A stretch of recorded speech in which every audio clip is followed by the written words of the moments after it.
कृष्णा। तो आज हम ये चर्चा करने वाले हैं कि हमें भला भगवान में विश्वास क्यों करना चाहिए। भगवान में विश्वास इसलिए करना चाहिए क्योंकि भगवान है। अगर कोई बोले भला क्या सूरज में विश्वास करना चाहिए क्योंकि सूरज है। नदियों में विश्वास करना चाहिए क्योंकि नदियां हैं। तो क्या भगवान में विश्वास करना चाहिए क्योंकि भगवान है।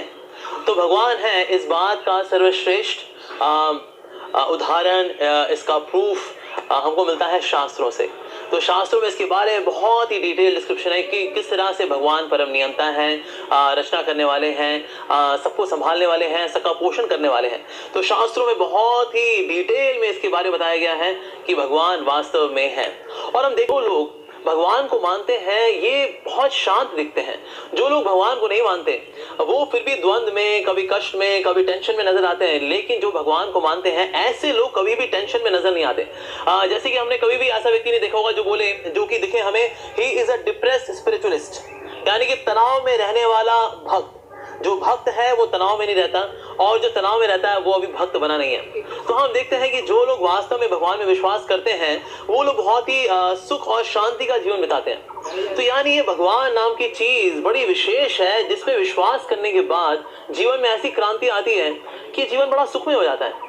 कष्ट का समय बड़ी आसानी से निकल जाता है। तो वास्तव में ये अगर व्यक्तिगत एक्सपीरियंस से देखें तो भी भगवान है, शास्त्रों के अनुसार देखा जाए तो भी भगवान है। और जो लोग भगवान में विश्वास करते हैं, जैसे भगवान के शुद्ध भक्त हैं, यदि इनके जीवन में भी देखें तो ये सर्वोच्च आनंद का अनुभव करते हैं क्योंकि ये भगवान में विश्वास करते हैं। So those who are living a life having faith in God, they are very happy. The scriptures are proclaiming that the Lord does exist, and certainly we should believe in God because God actually exists, just like sun exists, just like the rivers exist. क्योंकि सृष्टि है तो सृष्टिकर्ता का होना obvious है, natural है, स्वाभाविक है। तो एक तो ये कारण हो गया कि जब सृष्टि है तो सृष्टिकर्ता का होना स्वाभाविक है। और दूसरा कारण ये है कि जब कोई वस्तु होती है, जब किसी वस्तु की तृष्णा हमारे अंदर होती है तो तृष्णा को पूरी करने की पूर्ति भी होती है। जैसे कि प्यास एक तरह की तृष्णा है, और इस तृष्णा को पूरी करने के लिए पानी है। अगर किसी को भूख लगती है तो भूख करने के लिए खाने जैसी एक वस्तु है। उसी प्रकार से हर एक व्यक्ति के अंदर किसी को पूजने की, किसी को निहारने की ये एक प्रवृत्ति है हम सभी के अंदर।